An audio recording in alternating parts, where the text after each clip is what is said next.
Aðalsteinn Ingólfsson, listfræðingur, hlaut Súluna menningarverðlaun Reykjanesbæjar 2022.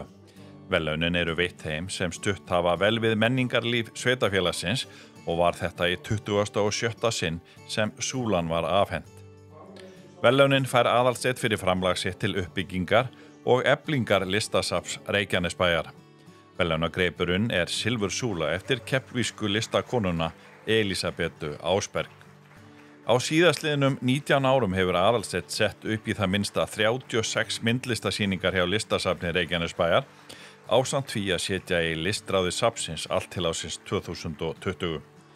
Aðalsteinn bjó fram á unglingsár í Njarðvík, en hann sótti sér framhaldsmenntun meðal annars á sviði bókmennta og listasögu við erlenda háskóla og hefur starfað sem listfræðingur, stundakennari í listfræði við Háskóla Íslands og auk þess sjálfstætt sem sýningarstjóri og gagnrýnandi.